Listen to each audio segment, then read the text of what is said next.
Welcome to Knowing Me, Knowing You. Knowing me, Alan Partridge, knowing you, the audience. Here in the studio, or you, the listener at home, in the car, or somewhere else, but with a radio. Since it is now 30 years since Alan Partridge's solo television debut, I thought it was time to revisit the radio iteration of the series Knowing Me, Knowing You.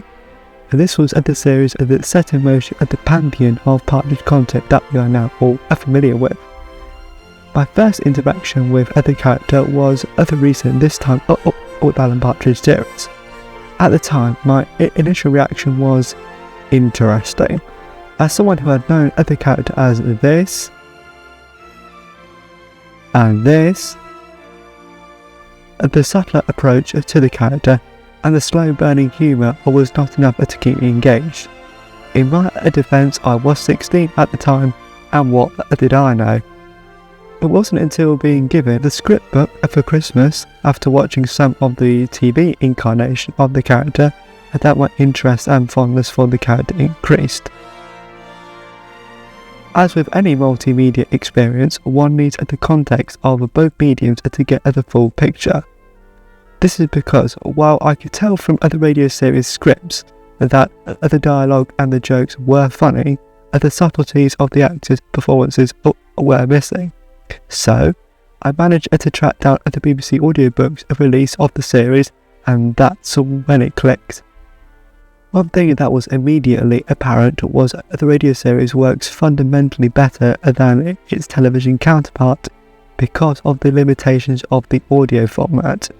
This means that the sledgehammer approach for the bombshells at the episode's conclusion for the television series was not used. One of the most memorable of these was at the end of episode 5, where the bald Marines invade the stage in the television sets. However, the radio series subtly sows the seed of the bombshell throughout the programme, until building to the payoff at the episode's conclusion. For example, in episode 1, in an interview with the therapist Ali Tennant, Alan's fear of his wife cheating on him is established as an apparent fear of impotence. And clearly there's an emotion coming from the man, and that emotion is fear of castration. No, it's not. Well, it's not that. Before Alan then accuses the mogul Adam Wells of firing blanks at the episode's bombshell. You're firing blanks. You are infertile. oh, now look, you can't. God's sakes. You Alan. can't And just on sit that here on a- bombshell, You can't just on sit that here on a- bombshell. In episode 2, Alan is ridiculed by the child prodigy Simon Fisher for a grammatic mistake. Whom? No, in this context, whom, which is the accusative dative, is not applicable. Before that episode's bombshell turns at the tables and humiliates the child to the point of urinating at themselves.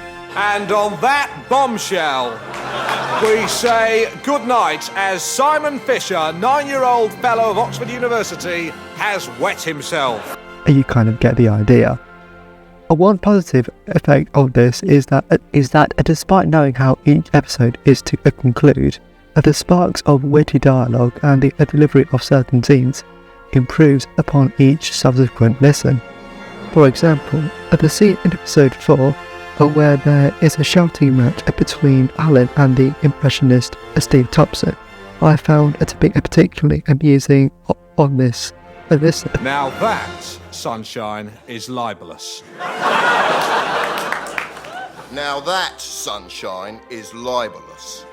That's what I said. That's what I said. What are you doing? What are you doing? This section is also excellent as it highlights the clear chemistry between the cast, as you can sense as if Steve Coogan and Patrick Marver are either close to corpsing or are comedically jousting with each other. It can be noted that one reason for the radio series' enduring quality was that each episode took a fortnight to produce, and scenarios are often improvised during rehearsals, as was recalled by Marver in 2017. This means that the ensemble cast employed for the radio series, including David Schneider, Rebecca Front and Drew McKeehan, alongside Coogan and Marver, each had their input into the finished product. unlike the television series, which had an alleged scripting period of 2 weeks for all 6 episodes. Another facet in the radio series' favour is the structure of each episode and the characters, where the television series opted for Alan as the obvious visual focus, and the radio series is more balanced, as the ensemble cast ensures that the guest is placed at the centre of the scene just as much as Alan. It is a shame that France's second best racing driver, Michel Lambert, did not make it to the France-based episode of the TV series, as the visual optics of Alan being tricked into taking cocaine and it taking its effect when insulting a young boy's outlandish fashion is a bit of a missed opportunity, even though the optics of Alan eating the testicle isn't easier and just as amusing. It is also evident that when characters or ideas from the radio series cross over to the television series, sometimes the essence of why the original ideal worked could be lost. For example, for the duration of the time of which Lord Morgan of Glossop is being interviewed during episode 6 of the radio series, the audience is given plenty of reasons to find him delectably awful. Right, but what about the feminist argument that pornography degrades women? Is it not the case that sex degrades women? If it's any good.